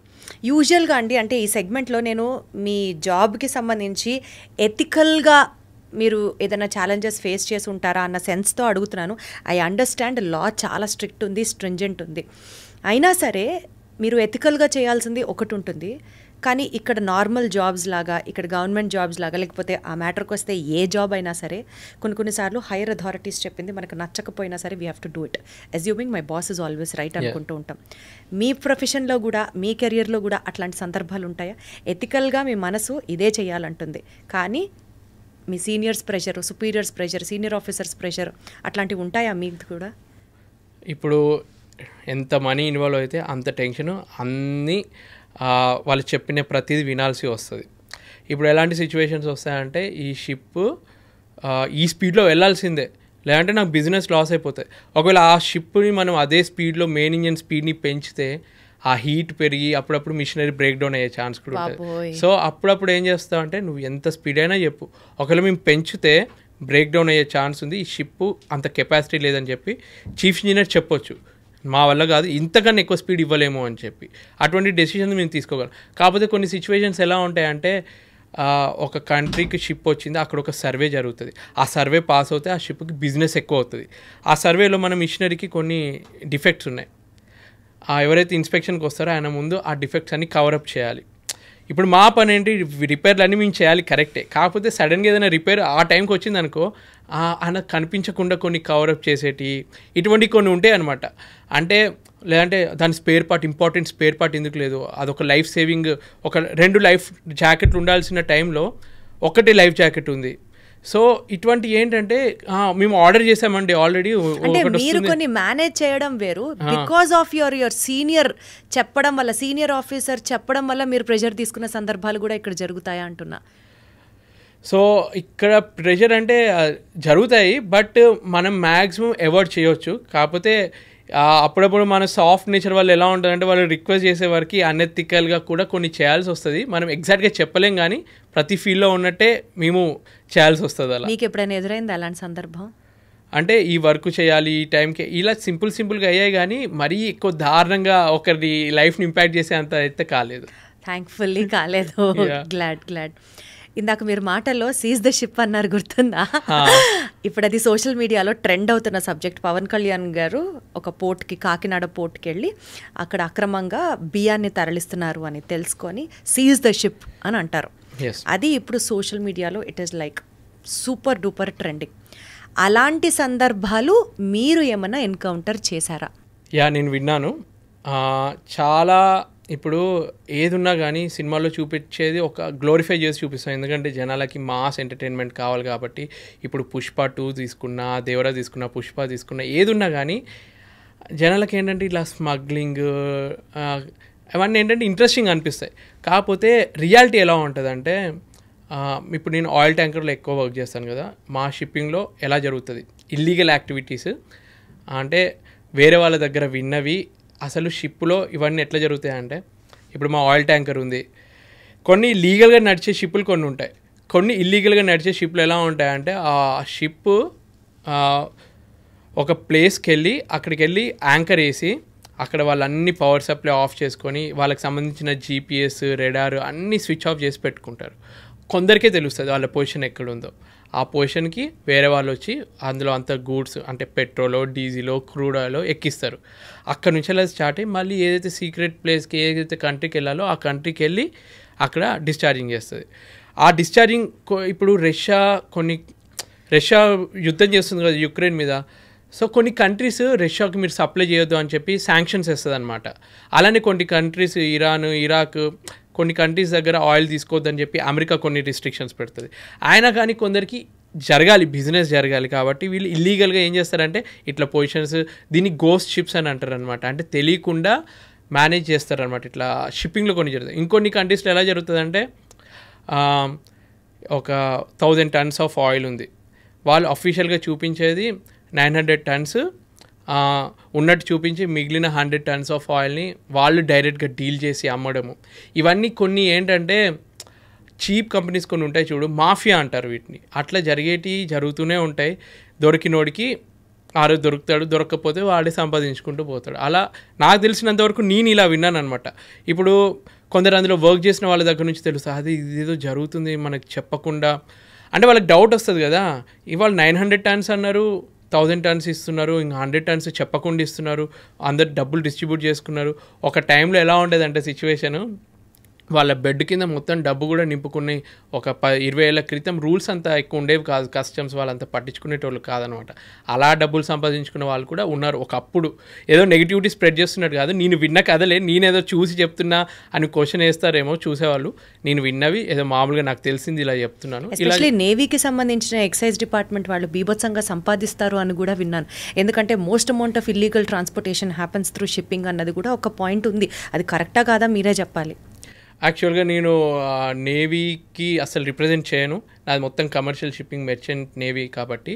But I have lot of respect for navy.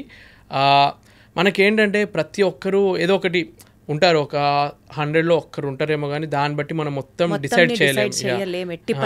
ఇప్పుడు నా దగ్గర ప్రూఫ్ లేనప్పుడు నేను వాళ్ళ మీద ఏం పాయింట్అవుట్ చేయను. బట్ ఈరోజు మీరు నేవీ గాల గురించి అడిగారు కాబట్టి ఈరోజు Indian navy day. I have lot of respect for navy personal. So navy personal ఈరోజు ఇండియన్ నేవీ డే కూడా ఎందుకు చేసుకుంటున్నామంటే కరాచీలో ఒక ఇంపార్టెంట్ పోర్ట్లో 3 షిప్పుల్ని మనము ముంచేసామన్నమాట, మన ఎనిమీ కంట్రీ కాబట్టి. ఆపరేషన్ ట్రైడెంట్ అన్న నేమ్ తోటి అది సక్సెస్ఫుల్గా చేసినందుకు ఇండియన్ నేవీ డే అని ఈరోజు సెలబ్రేట్ చేసుకుంటున్నాము.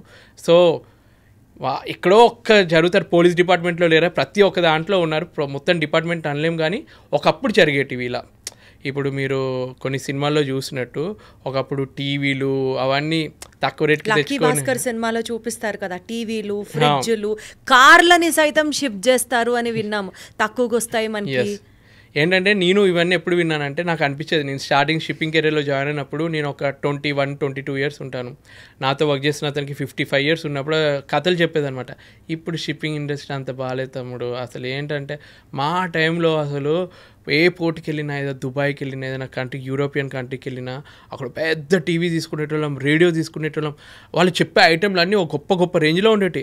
అలాదో 1-2 ఇట్లా తీసుకొని వచ్చి అదే ఇండియాలో ఎక్కువ రేట్కి అమ్మేటోళ్ళు అనమాట. అంటే ఏదో లక్షలు సంపాదించకపోయినా వాళ్ళకు ఒక బయట నుంచి తెచ్చుకొని కొంచెం ఈ మధ్య కస్టమ్స్ ప్రతిదీ మనం డిక్లేర్ చేస్తున్నాం కాబట్టి ఇవన్నీ చేయలేకపోతున్నాం. ఆ టైంలో అయితే వాళ్ళు బాగానే సంపాదించుకున్నారు. ఈ విధంగా ఇట్లా టీవీలు తెచ్చుకోవడము, రేడియోలు తెచ్చుకోవడము, పెద్ద పెద్ద లగ్జరియస్ బట్టలు. ఇప్పుడంటే మనకి ఎన్నో మాల్స్లో అన్నీ దొరుకుతున్నాయి, కానీ ఆ టైంలో వేరే కంట్రీలో దొరికే బట్టలకి చాలా డిమాండ్ ఉండేది. అక్కడ నుంచి తెచ్చుకొని ఇక్కడ అమ్మడము, వాచెస్, అలా సైడ్ ఇన్కమ్ తోటి చేసే వాళ్ళు కూడా చాలామంది ఉండేది ఆ టైంలో. ఇప్పుడు మాకు అదృష్టం లేదు, అదృష్టం కాదు కానీ ఆ సంపాదించే ఆపర్చునిటీ లేదు అలా. Right. So as a marine engineer me greatest accomplishment ఏంటి అంటే ఏం చెప్తారు? యాక్చువల్లీ నేను ఇంకా అవ్వాలి చీఫ్ ఇంజనీర్. నాకు టికెట్ ఆల్రెడీ ఉంది, అయితే ప్రమోషన్కి వెయిట్ చేస్తున్నాను. మేబీ నెక్స్ట్ సేలింగ్ కానీ నెక్స్ట్ 1 ఇయర్లో కానీ చీఫ్ ఇంజనీర్ అవుతే నాకు ఒకటి ఉండేది. అంటే షిప్పింగ్ ఇండస్ట్రీలో జాయిన్ అవుతున్నప్పుడు ఏదైతే ఎంట్రన్స్ ఎగ్జామ్ రాసినప్పుడు ఆల్ ఇండియా సెకండ్ వచ్చింది, కానీ నాకు ఎప్పుడు ఆ ఫస్ట్ అనేది మిస్ అవుతున్నాను అనమాట. సెకండ్ ఇంజనీర్ ఇప్పటికి కూడా ఆ చీఫ్ ఇంజనీర్, ఆ ఫస్ట్ ఇంజనీర్ ర్యాంక్కి వెళ్ళాలని ఒక ఆశ. సో ఆల్రెడీ టికెట్ ఉంది, ఎగ్జామ్ పాస్ అయ్యి 5 ఇయర్స్ అయింది. కాకపోతే ఈ ప్రైవేట్లో ఎలా అంటే చాలా కాంపిటీషన్ ఉంటుంది, రిక్వైర్మెంట్ బట్టి ఉంటుంది అనమాట. చిన్న కంపెనీస్లో ఇప్పుడు మీకు చెప్పాను చూడండి, కొన్ని ఇల్లీగల్గా నడిచే కంపెనీస్, అంటే తెలియకుండా అటువంటి కంపెనీస్లో వాళ్ళు ఇస్తా అంటున్నారు, చీఫ్ ఇంజనీర్గా అవ్వచ్చు మీకు రండి అని చెప్పి. కానీ నాకేంటంటే అలాంటి కంపెనీకి వెళ్ళి నా నేమ్ ఖరాబ్ చేసుకోవడం నాకు ఇష్టం లేక నేను మంచి కంపెనీలోనే చీఫ్ ఇంజనీర్ అవుదామని వెయిట్ చేస్తున్నాను. That will be my greatest achievement. ఇప్పటివరకు నా అచీవ్మెంట్ అంటే ప్రతి షిప్లో నాతో వర్క్ చేసిన వాళ్ళు నన్ను తిట్టుకోకుండా వీడితో ఉన్నందుకు మంచిగా ఉన్నారా బాబు అనిపించుకున్నా, అదే అచీవ్మెంట్ నాకు. So sweet. మీరు అనుకున్నటువంటి రావాలి అనుకుంటున్నటువంటి ఆ ప్రమోషన్ కూడా యాజ్ అ చీఫ్ ఇంజనీర్ మీరు త్వరలో రీచ్ అవ్వాలని మనస్ఫూర్తిగా కోరుకుంటున్నాను నేను కూడా. అండ్ మీ యూనిఫామ్ గురించి చెప్పండి. ఒక మర్చెంట్ నేవీలో మీ యూనిఫామ్ని రిప్రజెంట్ చేస్తూ మీ యూనిఫామ్ గురించి తెలుసుకోవాలి అని అనుకుంటే ఏం చెప్తారు? What does this particular logo stand for? వీటిని ఏమంటారు? What does this white and black combination stand for? మీ యూనిఫామ్ గురించి డీటెయిల్గా చెప్పండి. డీటెయిల్గా అంటే ఇప్పుడు మనకు ఇండియన్ ఎయిర్ ఫోర్స్ ఉంది, వాళ్ళకు ఒక యూనిఫామ్ ఉంటుంది. బట్ అదే మన ప్రైవేట్ కమర్షియల్ ఎయిర్పోర్ట్లో కూడా వేసుకునే యూనిఫామ్ మీరు చూసుంటారు. వాళ్ళు కూడా white shirt, black pant, cap, epaulettes అన్నీ పెట్టుకొని వాళ్ళు కూడా ఉంటారు. సో మన షిప్పింగ్లో కూడా ఏంటంటే ఇండియన్ నేవీకి సంబంధించింది మనకు బ్రిటిష్ వాళ్ళు పరిపాలించారు కాబట్టి వాళ్ళు యూజ్ చేసే యూనిఫామ్కి కొన్ని మాడిఫై చేసుకొని మనం కూడా యూజ్ చేసాం ఇండియన్ నేవీకి.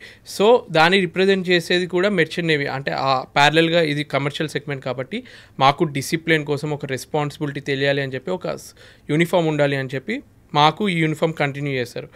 దీని స్పెషాలిటీ పర్టికులర్గా అంటే బ్లాక్కి కలర్కి సింబలైజేషన్ ఏం లేదు, కానీ డీసెంట్గా రెస్పెక్ట్ఫుల్గా ఉండడానికి మెయిన్గా పర్టికులర్గా ఒక మెచ్చని ఒక్కొక్క ర్యాంకుకి ఒక్కొక్క స్పెసిఫికేషన్ అర్థం కావాలి జనాలకి అని చెప్పి ప్రతి ఒక్కరికి ఒకటే యూనిఫామ్ ఉంటుంది, బ్లాక్ ప్యాంటు వైట్ షర్ట్. వేరే కంట్రీ వాళ్ళకి వైట్ ఉండొచ్చు. మాకేంటంటే ఇది ఒక్కటి, దీంతో మా ర్యాంక్ ఏంటో తెలుస్తుంది. దీన్ని అప్లెట్ అని అంటారు. అప్లెట్. సో నేను as a junior engineer join అయినప్పుడు ఓన్లీ ఒక్కటే ఉండేది. తర్వాత 4th ఇంజనీర్ 3rd ఇంజనీర్ అయినప్పుడు ఇంకొకటి యాడ్ అయింది. తర్వాత ఇప్పుడు 2nd ఇంజనీర్ కాబట్టి ఇంకొకటి యాడ్ అయింది. చీఫ్ ఇంజనీర్ అయితే ఇంకొకటి అవుతుంది. వేరే చిన్న కంపెనీకి వెళ్తే వస్తుంది అది వెంటనే, కానీ హోప్ఫుల్లీ నెక్స్ట్ టైం ఇంటర్వ్యూకి వచ్చినప్పుడు ఆ 4 అప్లెట్స్ తోటి వస్తాను నేను. కానీ ఇంజనీర్స్కి డెక్ ఆఫీసర్స్కి కానీ వేరే వాళ్ళకి ఎక్స్ట్రాగా మాకు ఒకటి ఉంటుంది. అంటే డెక్ ఆఫీసర్స్గా పనిచేసే వాళ్ళకి కూడా సేమ్ ఇట్లనే ఉంటుంది. 3rd officer, 2nd officer, chief officer, క్యాప్టెన్కి కూడా 4 ఉంటాయి అనమాట. ఆ క్యాప్టెన్కి కానీ చీఫ్ ఇంజనీర్కి మధ్యలో ఒక కలర్ డిఫరెన్స్ ఉంటుంది. అంటే మన మనుషుల కలర్ టైప్ కాకుండా దీంట్లో మీరు మధ్యలో పర్పుల్ కలర్ చూస్తారు చూడండి. ఈ పర్పుల్ కలర్ ఎప్పుడు వచ్చిందంటే టైటానిక్లో షిప్ మునిగినప్పుడు డెక్ డిపార్ట్మెంట్లో ఉండేవాళ్ళు, బయట ఉండేవాళ్ళు చాలామంది తప్పించుకోవడం అంటే ప్రాణాలు కాపాడుకోవడానికి లైఫ్ బోట్ మీద ఎక్కి వెళ్ళారు. కానీ ఎక్కువ మంది ఇరుక్కొని అసలు బతకలేని సిచ్యువేషన్లో చనిపోయింది. అంటే షిప్కి నిరంతరం ఆ మునిగే అంతసేపు పవర్ సప్లై ఇవ్వడానికి కృషి చేసి అందులోనే ఇంజన్ డిపార్ట్మెంట్లోనే ఉండి చనిపోయిన అనమాట. ప్రతి ఒక్క ఇంజనీర్ కూడా బతకలేదు. సో వాళ్ళకి ఇచ్చే రెస్పెక్ట్ అప్పుడు ఇంగ్లాండ్ క్వీన్ మీ ఇంజనీర్స్కి అంత రెస్పెక్ట్ ఇవ్వాలి కాబట్టి అని చెప్పి మీకు స్పెషల్గా అని చెప్పి ఈ కలర్ ఒకటి యాడ్ చేశారనమాట. సో ఇది ఒక్కటి స్పెషాలిటీ అనమాట. సో కొందరు అడుగుతారు అంటే ప్రతి ఒక్క దగ్గర డిపార్ట్మెంట్స్ మధ్యలో కొన్ని చిన్న ఈగో ఇష్యూస్ ఉంటాయి.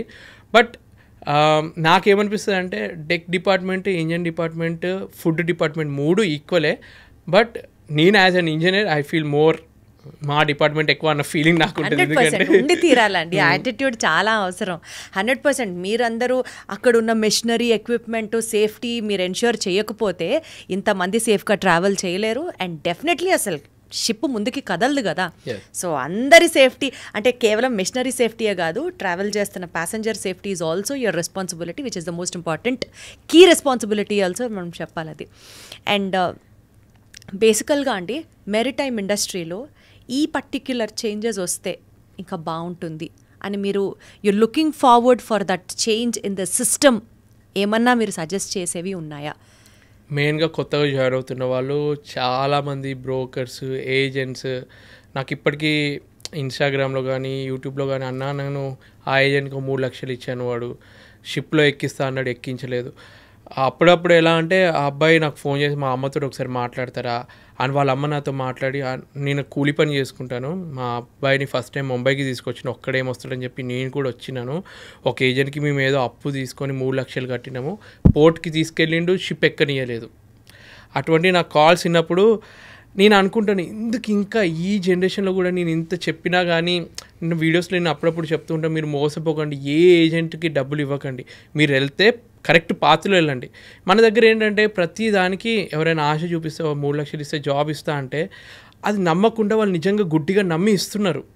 వాళ్ళు ఏం చెప్తారు, వాళ్ళు ఫేక్, అరే మీకు షిప్ ఇస్తున్నాం ఇంకో ఈ కంట్రీ నుంచి ఎక్కాలని ఫేక్ టికెట్లు ఒకటి ప్రింట్ చేస్తారు.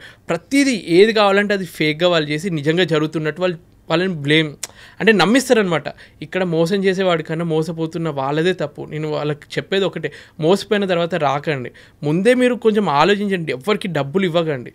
ఇప్పుడు మీరు కష్టపడి మీరు ఒక ఇన్స్టిట్యూట్లో చదివిండ్రు, మీ ఓన్గా వెళ్ళి ప్రతి కంపెనీ డోర్ దగ్గరికి వెళ్ళి మీరు అడుక్కోండి, నేను కష్టపడితే నేను ఫ్రీగానే చేస్తాను, ఒక షిప్లో నాకు జీతం ఇవ్వకండి, నేను ఫ్రీగానే చేస్తా, కానీ ఇట్లా ఎదురు డబ్బు ఇచ్చి మీడియేటర్కి, ఏజెంట్లకి ఇవ్వకండి అని చెప్తూ ఉంటాను. మెయిన్గా మన ఇండియాలో అయితే చాలా ఎక్కువ ఉంది. అంటే ఇప్పుడు మన శ్రీకాకుళం సైడ్లో కళింగపట్నం అనే ఒక ప్లేస్ ఉంది, అక్కడ ప్రతి ఇంటికి ఒక సీఫేర్ అని ఉంటారనమాట.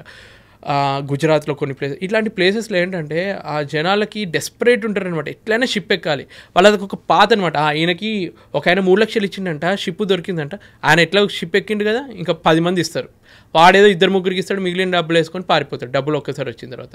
సో ఇదొకటి తప్పు, ఇది ఇండస్ట్రీది అని చెప్పను, ఇస్తున్న మా జనాలదే తప్పు, అలా నమ్మకండి అన్నది నేను మెయిన్గా చెప్తున్నాను. ప్లస్ ఏంటంటే ఇవన్నీ కొన్ని ఇన్స్టిట్యూట్స్ కూడా ఉన్నాయన్నమాట, కొన్ని చెత్త ఇన్స్టిట్యూట్ వితౌట్ లైసెన్స్, ఏదో చీప్గా వాళ్ళు ఒక 2 లక్షలు 3 లక్షలు కోర్స్ చేపిస్తే మీకు షిప్ ఇస్తామని చెప్పి ఆ ఇన్స్టిట్యూట్ వాళ్ళకి జాబులు ఇప్పిస్తా అని చెప్పి డబ్బులు తీసుకొని ట్రైనింగ్ ఇచ్చిన తర్వాత కూడా షిప్లు ఇవ్వరనమాట, స్పాన్సర్షిప్ ఇవ్వరనమాట.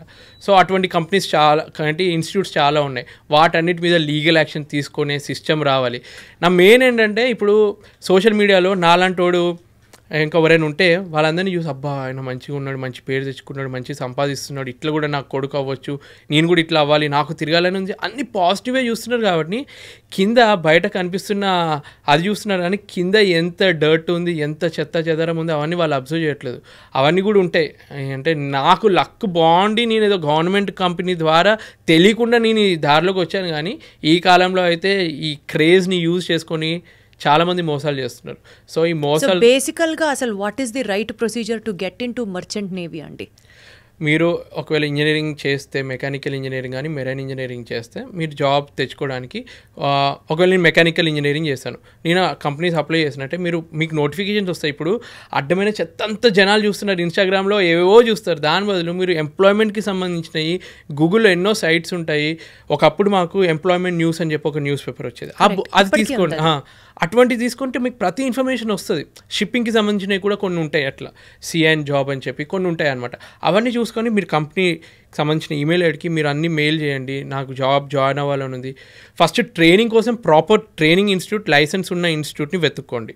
అవన్నీ మీకు dgshipping.gov.in తెలుస్తుంది. దీనికే లైసెన్స్ ఉంది, దీనికే RPSL నెంబర్ ఉంది అని చెప్పి లైసెన్స్ ఉన్న ఇన్స్టిట్యూట్లోనే జాయిన్ అవ్వండి.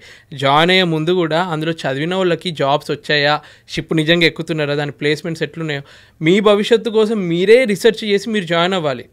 ఒకరు వచ్చి మీకు అది బాగుంటుందని నోటి వరకు ముద్ద తెచ్చి ఎవ్వరు పెట్టరు. ఈ కాలంలో ఎవ్వరు బిజీలో వాళ్ళు ఉంటారు. మీరు తెలుసుకొని మీరు రీసెర్చ్ చేసి మంచి ఇన్స్టిట్యూట్లో జాయిన్ అవ్వండి. తర్వాత కూడా జాబ్ రాకపోతే మీరు కష్టపడండి. ముంబై కానీ, వైజాగ్ కానీ, ఏదైనా చెన్నై కానీ వెళ్ళి అక్కడ ఒక 6 నెలలు తిరగాల్సిందే. ప్రతి ఒక్క ఆఫీస్కి వెళ్ళి మీ ఎంతూసియాజం చూపెట్టండి, నాకు ఈ వర్క్ వచ్చు, ఫ్రీగా అయినా చేయడానికి ప్రయత్నించండి 1 year అట్లా. తర్వాత అట్లా లీగల్గా వెళ్ళండి. అంతేగాని డబ్బులు స్టార్టింగ్ షార్ట్ కట్ వేలో వెతుక్కుని ఆ 3 లక్షలు ఇచ్చానని చెప్పి మళ్ళీ ఇంకో ఏజెంట్కి ఇంకో డబ్బులు ఇచ్చేటోళ్ళు కూడా కొందరు ఉన్నారు. వీడు కాకపోతే ఇంకొకటి ఇస్తాడని చెప్పి అలా లాస్ అయిపోయి తర్వాత ఇదంతా తలనొప్పింది. కానీ మళ్ళీ ఇంటికి వచ్చి మామూలు రైతు పని అలా ఫార్మింగ్ పని చేసుకుంటున్న కుటుంబాలని కూడా చూశాను. సో లీగల్గా మీరు వెళ్ళి మంచి ఇన్స్టిట్యూట్, మంచిగా కంపెనీ ప్లేస్మెంట్ ఇంటర్వ్యూస్ ఇచ్చి షిప్ ఎక్కితే అది బెస్ట్ నా దృష్టిలో. వండర్ఫుల్ అండి. అసలు షిప్పింగ్ ఇండస్ట్రీకి సంబంధించి ఎన్ని కొత్త విషయాలు తెలుసుకున్నానో నేను ఇంటర్వ్యూ ద్వారా. అక్కడ మీ లైఫ్ ఎలా ఉంటుంది, మీ మెంటల్ కండిషన్స్ ఎట్లా ఉంటాయి, ఫ్యామిలీని ఎలా మిస్ అవుతారు, స్ట్రెస్ని ఎలా హ్యాండిల్ చేసుకుంటారు, ఇన్నిటిని ఇవాళ తెలుసుకోవడం, నాకు నిజంగా మిమ్మల్ని ఇంటర్వ్యూ చేసే ఈ opportunity ఇచ్చినందుకే I have to really feel gratitude to you. అసలు నేను మీకు థ్యాంక్స్ చెప్పాలి. ఎందుకంటే నేను ఇంత బాగా ఎక్స్ప్రెస్ చేయగలగడానికి మీరు అడిగిన క్వశ్చన్స్ హెల్ప్ అయ్యాయి. ప్లస్ నేనైతే మెయిన్గా కన్వే చేద్దాం అనుకున్నాను, ఏదైతే యంగ్స్టర్స్ రావాలనుకుంటున్న వాళ్ళకి మంచి వేలోనే రావాలి, ఎటువంటి వాళ్ళకి ఏ బ్రోకర్కి ఏ ఏజెంట్కి డబ్బులు ఇవ్వద్దు అన్న మెయిన్ ఇన్ఫర్మేషన్ ఇద్దాం అనుకున్నాను. మీ ద్వారా ప్రతి ఒక్కరికి ఈ ఇన్ఫర్మేషన్ రీచ్ అవుతే అదే నాకు చాలా హ్యాపీనెస్. వండర్ఫుల్ అండి. Wishing you all the very best. And మీరు అనుకుంటున్నటువంటి ఆ చీఫ్ ఇంజనీర్ ర్యాంక్ అతి త్వరలో మీ దగ్గరికి వచ్చేయాలని మనస్ఫూర్తిగా కోరుకుంటూ good luck to you Rajasekhar garu. Thank you very much అండి.